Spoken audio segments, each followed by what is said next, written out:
Bonjour à tous, bienvenue dans Business Models, l'émission consacrée aux entrepreneurs, à leur business model, la façon dont ils gagnent de l'argent, mais aussi à leur business models, les entrepreneurs qui les inspirent. Faut-il boire de l'eau de Javel pour se guérir du Covid-19 ? Vous le savez, les fake news se propagent de plus en plus sur Internet et ailleurs. On en parle aujourd'hui dans Business Models.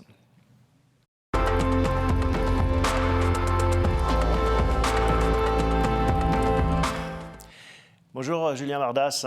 Bonjour Thomas. Vous êtes le cofondateur de Buster.ai, une start-up spécialisée dans la détection des fake news. On va en reparler durant l'émission. Mais auparavant, on va commencer par cette actualité. Pour la première fois, Twitter, un réseau social bien connu, a décidé de mettre une alerte sur des tweets du président américain Donald Trump. Qu'est-ce qu'il faut comprendre de cette première ? Mais tout d'abord, je pense que c'est important de constater qu'il existe aujourd'hui des systèmes de surveillance des fake news. Ce qu'il faut constater, c'est qu'aujourd'hui, la fake news est un véritable fléau. Alors, Donald Trump a effectivement dit des choses qui ne sont pas vraies et qui pourraient avoir des conséquences très importantes. Le fait est que d'avoir flagué en fait, cette fake news comme étant fausse a permis non seulement à la fake news d'être diffusée et d'avoir les impacts qu'elle a, mais on a jugé Donald Trump sur la forme et pas sur le fond. C'est-à-dire la forme ? La forme, c'est Donald Trump qui s'exprime, c'est Donald Trump, on connaît le personnage est auteur et entre guillemets récidiviste sur le sujet fake news. Il n'est donc pas jugé sur le fond de ce qu'il dit. On s'attend derrière à un Donald Trump qui, oui, c'est encore lui, il a encore diffusé une fake news. Donc ce que vous dites, c'est que c'est plus l'émetteur, la source qu'on considère comme friande de propagation de rumeurs ou d'informations pas toujours avérées, plutôt que le fond du sujet abordé. C'est ça, il y a des nombreux Américains derrière qui sont partis acheter du détergent et de l'eau de Javel. Et du coup, Procter & Gamble a dû émettre un avis immédiatement en disant que nous ne sommes pas responsables de ce que vous faites avec de l'eau de Javel. En l'occurrence, ce n'était pas ce tweet qui a été flagué, je crois, c'était des tweets plus récents. Mais ça veut dire quoi ? Ça veut dire que les réseaux sociaux commencent à changer de stratégie. Zuckerberg, pour prendre un autre entrepreneur emblématique, le patron de Facebook, a décidé, lui, de ne pas intervenir et de garder cette posture qu'il a depuis le départ des réseaux sociaux. On n'est pas responsable de ce que publient les membres de notre réseau. Je pense qu'il faut modérer ses propos parce que c'est pas réel, tout simplement. Il existe bien sûr des algorithmes de recommandation sur lesquels il y a un minimum de contrôle. Dire qu'on n'est pas responsable alors qu'il y a des milliers d'ingénieurs qui travaillent sur le sujet pour mettre en avant les posts, si vous voulez, qui vont générer le plus d'audience et le plus de trafic. Il ne faut pas oublier qu'on est dans un contexte où le but est de générer de l'audience pour convertir des vues en publicité. Mais la difficulté, c'est quand on est à la frontière entre des faits et des croyances ou simplement parce qu'on n'est pas sûr. Le débat sur l'hydroxychloroquine autour du docteur Raoult a fait couler beaucoup d'encre. Il y a ceux qui y croient mordicus, ceux qui n'y croient pas du tout. Comment est-ce qu'on arrive, quand on est une plateforme, à dire c'est vrai ou c'est faux, alors que finalement même les médecins se déchirent entre eux ? Alors là, c'est tester. Donc pour nous, ça veut dire vérifier. Mais il n'y a pas toujours une science absolue, enfin une vérité absolue. Il y a la recherche. Oui. La recherche est assez claire. Il y a l'expérimentation. Et nous, à Buster, ce qu'on fait, c'est qu'on construit un catalogue d'informations, un index, un peu à la manière de Google, où on va pouvoir très rapidement vérifier une affirmation en support ou en opposition vis-à-vis de ce qui se dit dans la recherche, mais également ce qui se dit en moyenne dans les réseaux sociaux et sur Internet. Donc on va et si la moyenne est favorable à une fake news, ça sera considéré comme une vraie news ? Il y a la moyenne et il y a la base des faits. La base des faits, c'est la recherche. La recherche, c'est evidence-based. On ne peut pas contredire ça. On va y revenir sur votre méthodologie. Une dernière question concernant cette actualité. Est-ce que vous le ressentez comme ça ? Vous travaillez avec des médias. Est-ce que vous ressentez ce fossé grandissant entre, d'une part, les médias, puis d'autre part, Internet, les réseaux sociaux ou d'autres Absolument. Les médias doivent absolument se digitaliser, puisqu'en 2022, on consommera beaucoup plus de fake news que de vraies news. Malgré soi. Malgré soi, en moyenne. C'est-à-dire que même le dirigeant qui a accès à une information sélectionnée, une information précise, les marchés financiers qui étalonnent tous les jours les cours de bourse en fonction de cette information, consommeront plus de fake news que de vraies news. Donc il est absolument nécessaire d'agir. Bon, on va s'intéresser justement à ce marché de la fake news et on va essayer de comprendre pourquoi il attire des entrepreneurs comme vous, Julien. Absolument.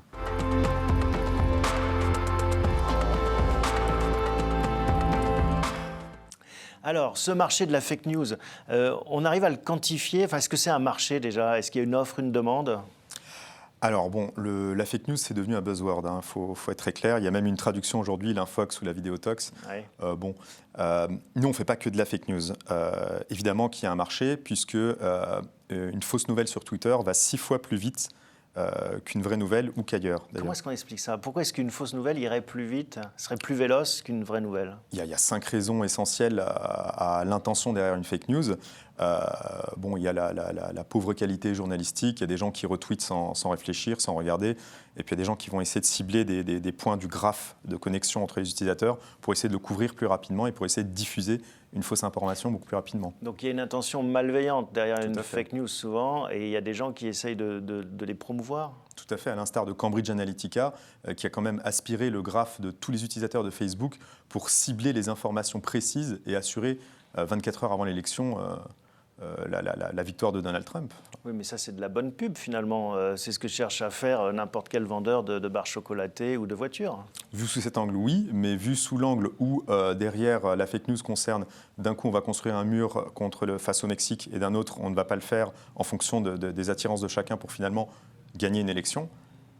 La démocratie est quand même en jeu. Ce que vous dites, c'est qu'il y a des enjeux plus importants sur ces sujets politiques. Je reviens sur le marché. Qui sont les acteurs importants de ce marché de la fake news, ou plutôt de la lutte contre la fake news? Alors, les acteurs sont essentiellement les consommateurs d'informations. Alors, il y a 2 types de consommateurs. Il y a les lecteurs, les décideurs qui vont lire l'information et prendre des décisions en fonction de celle-ci. Et il y a, donc on peut rappeler ça des modérateurs, et il y a également les producteurs d'informations. Donc, dans la catégorie des producteurs, nous allons proposer nos produits aux médias, aux réseaux sociaux. Et dans la catégorie des consommateurs et des décideurs, il va y avoir les marchés financiers et les gouvernements. D'accord. Et c'est un marché qu'on arrive à quantifier en milliards de dollars ou je sais pas, en gigabits. Comment est-ce qu'on arrive à avoir cette taille de marché? Alors, il y a 2 aspects pour la taille de marché.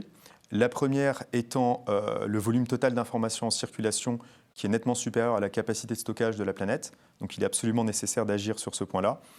Et le deuxième, c'est un marché qui a une croissance annuelle qui va dépasser les 47% sur les 5 prochaines années. Donc ce marché concerne l'intelligence artificielle embarquée dans les logiciels. Plus précisément, on est autour des 17% pour le marché des médias, de la communication et de tout ce qui est lié à la finance et au gouvernement. Il y a beaucoup d'entreprises qui s'intéressent à cette lutte contre la fake news. J'imagine les grands réseaux sociaux, par exemple, doivent développer en interne de la R&D. Tout à fait, absolument. Alors le problème pour les réseaux sociaux, c'est la frontière entre les réseaux sociaux. À l'instar de Fabula AI qui a été racheté par Twitter et qui a flagué les tweets de Donald Trump dont on a parlé au début de l'émission. Le sujet sur les réseaux sociaux, c'est qu'ils ne peuvent pas dépasser la frontière de leur réseau. D'autant plus qu'ils travaillent avec leurs données, ce qui est déjà énorme. Là, il est nécessaire en fait d'avoir une approche holistique, c'est-à-dire une approche où on va être capable de voir l'information dans sa globalité. Il y a 2 types d'informations. Il y a l'information connue sur laquelle on a un a priori, sur laquelle on peut se prononcer, et nos algorithmes le font très bien. Nos algorithmes aident l'humain à aller beaucoup plus vite. On transforme le journaliste on lui donne des super pouvoirs, entre guillemets. Et il y a l'information qu'on dit zéro knowledge, c'est-à-dire avec zéro a priori, qui est toute nouvelle. Si par exemple aujourd'hui, il y a, je sais pas, Associated Press qui se fait pirater son compte Twitter et qui diffuse que Donald Trump est mort. Tout de suite, tous les journalistes vont se faire avoir. Ils se font même avoir d'ailleurs plus facilement avec des attaques de phishing. Mais comment est-ce qu'on peut éviter un piratage et dire bah non, c'est pas vrai? Alors nous, on peut, puisque justement, on observe le voisinage d'Associated Press. C'est-à-dire qu'on va observer la Maison-Blanche, on va observer toute une liste de comptes clés et capitaux autour de ce sujet. Et donc, on va tout de suite voir s'il y a une divergence entre ce que dit un acteur et un autre. Après, il y a sur une information zero knowledge comme celle-ci, il y a l'observation des quelques premières minutes qui vont être absolument déterminantes. Donc la diffusion de cette information, elle va être associée à ce qu'on appelle une polarité, des réactions des gens, des sentiments. Il y a des gens qui vont ne pas réfléchir l'information tout de suite. Dans les newsrooms des médias, ça va être la panique. Ils vont tous appeler leurs contacts, ils vont tous essayer de savoir si l'information est vraie ou non. Nos algorithmes, en observant la diffusion de cette information, l'évolution de la polarité, si les gens réagissent violemment ou non, si des comptes réagissent ou non, dans les premières minutes, on va tout de suite savoir si le motif de diffusion de cette information correspond à une fake news, une fausse information, ou à une vraie information. Et même si la source est une source d'agence de presse officielle ayant pignon sur rue et respectée. Tout à fait, puisque si derrière l'AFP et la Maison-Blanche, le compte officiel de Donald Trump continue à tweeter, une machine le verra tout de suite. De le voir. Oui, tout à fait. Il y a de plus en plus d'entrepreneurs qui se lancent sur ce marché. Qu'est-ce qui les attire ? Alors l'entrepreneur, il investit d'une cause. Là, c'est clair. Quand on se lance dans l'entrepreneuriat, on veut, et Dieu sait qu'il faut du courage pour ça, on veut changer les choses, on veut établir... Changer le monde, comme disait Steve Jobs. Absolument, on veut changer le monde. On va essayer d'être modeste, on va rester sur l'Europe et la France pour commencer, mais on veut vraiment établir un nouveau standard. Donc évidemment, aujourd'hui, je répète, la fake news est devenue un buzzword. En fait, on ne fait pas que de la fake news, on audite le contenu. Nous, on donne un sens au texte, un sens aux images, et on apprend ce sens à une machine. Bon, on va essayer de comprendre davantage comment tout cela fonctionne et comment est-ce que vous avez positionné votre entreprise Buster.ai.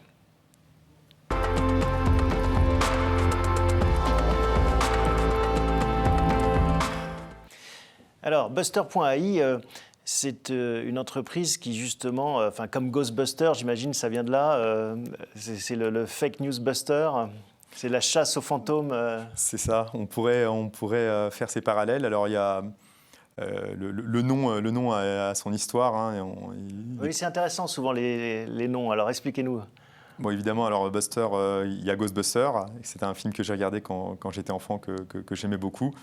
Mais il y a aussi Fake Buster et Mythbuster, qui était une émission américaine en fait, qui propose en fait de contredire des grands mythes. Mais là, la contradiction est par l'approche scientifique.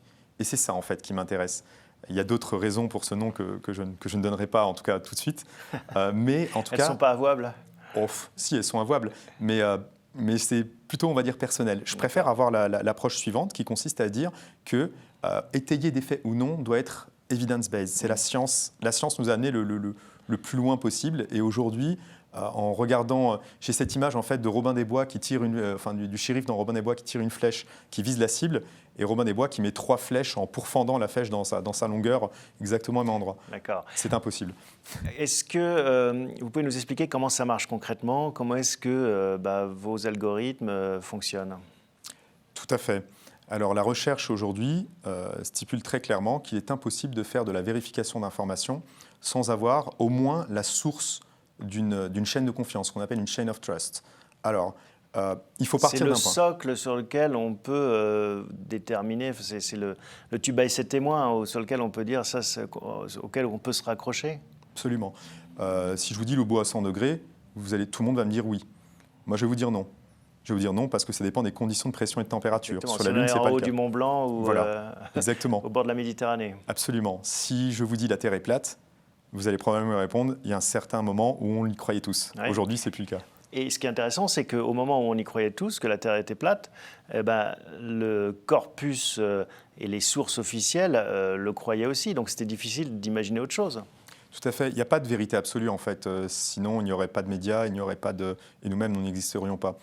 L'important aujourd'hui, c'est que les moyens en intelligence artificielle, notamment nos algorithmes sur mesure que nous avons développés nous-mêmes, sans passer par aucun tiers, tout est fait par des ingénieurs français chez nous, issus d'écoles d'ingénieurs françaises d'ailleurs, sont suffisamment avancés, la recherche est suffisamment avancée pour établir des nouveaux standards, un nouvel état de l'art qui va nous permettre d'ailleurs de mieux comprendre comment est construite la vérité, d'où sort la vérité. En fait, vous partez d'un corpus de vérité, en tout cas reconnu comme tel, et vous comparez, par exemple, un tweet à ce corpus pour dire oui, c'est vrai, c'est reconnu comme tel, ou non, c'est un vilain petit canard et il n'est pas repéré comme une vérité. C'est à peu près ça. On a plusieurs méthodologies pour établir ce résultat, mais en quelques mots, on va être capable de construire une base de vérité. Et cette base de vérité, on ne la construit pas seul. On s'appuie sur les médias, on s'appuie sur des organisations, on s'appuie sur des journalistes indépendants également. On s'appuie sur des astuces qui vont nous permettre de savoir qu'est-ce qui est vrai ou faux, par exemple dans des bases comme Wikipédia ou comme Reddit. Et on ne va pas prendre ça pour vérité acquise. On va réussir à le challenger avec le temps. En fait, plus on utilise Buster, plus on utilise nos produits, et plus le produit apprend, et plus le produit est juste. Alors, c'est buster.ai, AI pour intelligence artificielle, Artificial Intelligence. Comment est-ce qu'elle travaille, cette intelligence artificielle, chez vous? On utilise 100% que des algorithmes de deep learning. C'est-à-dire tout est construit à partir d'intelligence artificielle. En quelque sorte, pour du texte, on agit sur du contenu multimédia. Pour le texte, on va essayer d'apprendre à la machine à lire, d'apprendre à la machine d'avoir une représentation de la sémantique, du sens. On va tout de suite lui faire comprendre qu'est-ce que c'est qu'une personne, qu'est-ce que c'est qu'une organisation, dans quelle partie du discours cette personne intervient. Et on va construire des graphes de connaissances entre ces entités nommées. C'est quoi un graphe de connaissances? Un graphe de connaissances, c'est comment passer d'un point à un autre. C'est-à-dire, par exemple, tout à l'heure, le président Donald Trump est mort. Le président Donald Trump est le président des États-Unis de telle date à telle date. Donc, on va pouvoir parcourir ces liens d'information entre les personnes pour extraire la vérité et arriver en support ou en opposition d'une affirmation. Alors, vous dites on est multimédia, on a parlé du texte, mais ça marche aussi pour la vidéo? Tout à fait. Il est pour nous très important d'avoir cette approche, on va dire, multi-contenu. Nous sommes les seuls sur le marché à le faire aujourd'hui dans le monde. Nous n'avons pas de concurrent qui est capable d'observer et les contenus textuels et les contenus vidéo, donc audio et image. Et alors là, comment ça marche? Alors, sur l'image, sur la vidéo, on va être capable de détecter les zones qui ont été modifiées par une image. Cette conversation, en fait, aujourd'hui, la recherche est capable d'inverser nos visages. Et vous pourriez être dans les bottes du CEO de Buster et moi en train de m'interviewer. C'est ce qu'on appelle le deepfake, où Absolument. on arrive finalement à faire des choses qui ne sont plus tellement perceptibles à l'œil nu, en tout cas pour un humain qui regarderait une vidéo, ou me faire dire des choses que je ne prononce pas. Comment est-ce que vous arrivez donc à déterminer que ce n'est pas moi qui parle? Alors, tout à fait. Aujourd'hui, l'humain n'est pas capable de faire cette distinction aussi bien qu'une machine. Il va devoir analyser en profondeur l'image, presque pixel par pixel, pour déterminer quel pixel viole les contraintes d'intégrité du gradient, enfin de la colorimétrie du visage. Il y a des ombres, il y a des lumières, il y a des règles qu'on ne peut pas violer, et un humain ne peut pas vérifier chacun des pixels d'un visage, surtout sur une image Full HD en très haute résolution. Il y a aussi des invariants, ce qu'on appelle des invariants topologiques dans un visage. C'est-à-dire évidemment, l'exemple principal, c'est de dire qu'on n'a pas trois yeux, mais il y a des règles de proportion. Par exemple, la distance entre deux yeux sur un visage est souvent proche de la taille d'un œil. Il y a d'autres invariants topologiques comme ça qu'on apprend par renforcement depuis qu'on est enfant, en fait, mais il y en a qui sont instinctifs et pas visibles. L'algorithme va les apprendre. Mais l'algorithme de celui qui triche, qui fabrique les deepfakes, va aussi corriger ça. Il va intégrer des invariants topologiques, j'imagine. Et c'est un peu comme la cybersécurité, c'est un jeu de chat et de la souris. Il y a un surarmement de part et d'autre. Absolument, on est exactement dans le parallèle de la cybersécurité. Nous sommes l'antivirus de l'information. Notre cause, à nous, c'est de lutter contre l'apparition de ces fausses informations, ces fake news, qui peuvent avoir un impact absolument colossal. On a vu les armes de destruction massive, l'anthrax, on a vu des histoires dans le passé qui ont montré que des guerres ont été déclenchées sur des sujets. En Syrie, chaque jour, on voit une image, soit elle vient d'Afghanistan, soit elle vient d'un autre pays, soit elle vient d'Irak, soit elle est vraie, du coup, soit il y a effectivement des morts. Mais les enjeux sont colossaux. Aujourd'hui, il y a 20 communautés qui s'organisent autour de 76 000 personnes qui travaillent sur les deepfakes. L'explosion va être gigantesque. Aujourd'hui, vous me donnez une heure et je refais cette interview de A à Z et vous ne serez pas capable de dire qui discute, qui dit quoi. Elle sera peut-être mieux. Je ne pense pas, puisqu'elle sera fausse. C'est vrai. Vous venez de gagner un prix qui vous distingue. Vous êtes arrivé premier d'une compétition. Est-ce que vous pouvez nous dire un mot de cette compétition qui rassemblait les plus grands acteurs dans ce domaine ? Absolument. Alors tout d'abord, je tiens à féliciter toute l'équipe parce que je ne l'ai pas gagné seul. Buster AI, nous avons des talents absolument exceptionnels issus des écoles d'ingénieurs de France. Centrale, l'École normale supérieure, l'ESSEC, 42, l'EPFL et l'ETH qui sont des écoles suisses mais qui ont des partenariats avec nous, les labos de recherche, l'INRIA. C'est vrai qu'on était 4 à travailler sur ces algorithmes.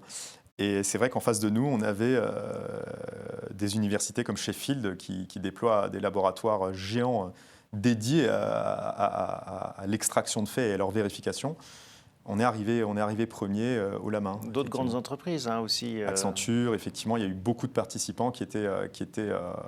Et alors, vous avez gagné. En quoi consistait ce concours ? Ce concours consistait à entrer une phrase ou plusieurs et essayer de trouver si la phrase est vraie ou non en fonction d'une base de vérité. Donc le concours fournissait une liste de bases de vérité en support ou en opposition par rapport à des claims, donc par rapport à des affirmations, on va dire. Et le test consistait derrière à interroger l'algorithme avec 10 000 nouvelles affirmations et vérifier si l'affirmation est vraie ou non. On a atteint 93,80% de précision, on appelle ça l'accuracy en termes techniques. Ce qui est absolument remarquable, c'est-à-dire qu'on se trompe presque moins qu'un humain.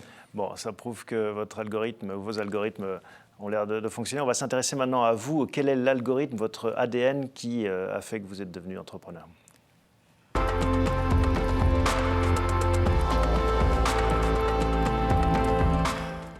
Alors, Julien Mardas, cofondateur de Buster.ai, qu'est-ce qui vous a pris un matin de vous réveiller et vous dire « Tiens, il faut que je me lance dans cette lutte contre les fake news » ? Très jeune déjà, donc je suis issu d'une famille à l'origine modeste, mais qui a acquis entre guillemets ses lettres de noblesse par le travail. Mon père est entrepreneur et il m'a prouvé que quel que soit son âge, on peut être capable de créer une entreprise et de bouleverser un écosystème. Ma mère est dirigeante, mon père est docteur en informatique et aujourd'hui je les remercie parce que sans eux je ne serais rien en fait. Voilà. D'accord, ça c'est le contexte familial, mais vous, qu'est-ce qui a été le déclic ? Le déclic pour moi, c'est que depuis que je suis jeune, donc je développe, je programme. J'ai commencé la programmation très tôt où j'ai joué à un jeu vidéo. Arrivant au boss du 3e niveau, en fait, c'était impossible de le battre. J'ai demandé à mon père de m'apprendre comment faire pour le battre, enfin programmer pour pouvoir me redonner des vies. Et c'est là que j'ai commencé l'informatique et c'est là que j'ai été passionné en fait. Il s'agissait de Prince of Persia comme jeu. C'est là que j'ai été passionné par l'informatique. Très tôt, j'ai fait connaissance avec le monde de l'Internet, le monde de l'information en fait non officielle, et j'ai constaté une grande contradiction entre ce que les médias avaient comme information, puisqu'ils sont aussi victimes de fake news, il faut le dire, et la réalité de pas mal de faits. Ces informations peuvent bouleverser des économies, faire chuter des marchés financiers. Très tôt en moi, je me suis dit que je devais faire quelque chose pour ça un jour. Le summum étant quand on arrive à provoquer des guerres ou à provoquer des pauvretés dans le monde, là, ça commence à devenir touchant. Est-ce que vous avez des business models, des entrepreneurs ou des figures, à part peut-être vos parents, mais qui vous ont inspiré ? Ah oui. Il y a Elon Musk, là, c'est vraiment une grande révélation. Comment attaquer un sujet extrêmement complexe auquel personne ne croit, ne jamais baisser les bras, vraiment ne jamais baisser les bras, aller jusqu'au bout de ses idées et ne jamais croire qu'on va échouer. C'est souvent un exemple qui est cité par les ingénieurs. C'est le prototype de l'ingénieur entrepreneur qui fait rêver et qui fascine, un petit peu comme c'était le cas de certains grands ingénieurs du 19e siècle qui ont inventé la machine à vapeur, les chemins de fer et autres. Tout à fait. Tesla, pour rester dans le même registre. Ouais. Il y a également Alan Turing. J'ai une admiration particulière pour lui parce que de sa cellule de prison, il a quand même réussi à casser Enigma, la machine de chiffrement, et à renverser une guerre. Donc là, c'est la preuve que le savoir doit être utilisé pour se développer. Il y a également Linus Torvald. Je suis absolument fan de Linus Torvald. Donc, celui qui a été à l'initiative de Linux. Tout à fait, qui est dans tous les téléphones aujourd'hui. L'open source. Tous les serveurs. Voilà, l'altruisme informatique, je pense aujourd'hui que l'ouverture, les systèmes informatiques ouverts représente notre avenir. Une dernière question, Julien. Qu'est-ce qui vous fait rêver ? C'est quoi le rêve qui vous anime, disons, à un horizon de 5 ou 10 ans ? Alors, mon rêve, c'est que l'information ne soit plus utilisée comme une arme de destruction massive, mais comme la source principale de notre évolution et de notre développement, pour éliminer la pauvreté et promouvoir l'éducation. Il n'y a que comme ça qu'on s'en sortira. Bon, on espère que vous allez réussir dans cette mission. Merci beaucoup, Julien Mardas, de nous avoir rendu visite dans Business Model. Je rappelle que vous avez cofondé Buster.ai. Merci à vous de nous suivre. On se retrouve la semaine prochaine, même endroit, même heure, pour une nouvelle émission. Merci Thomas.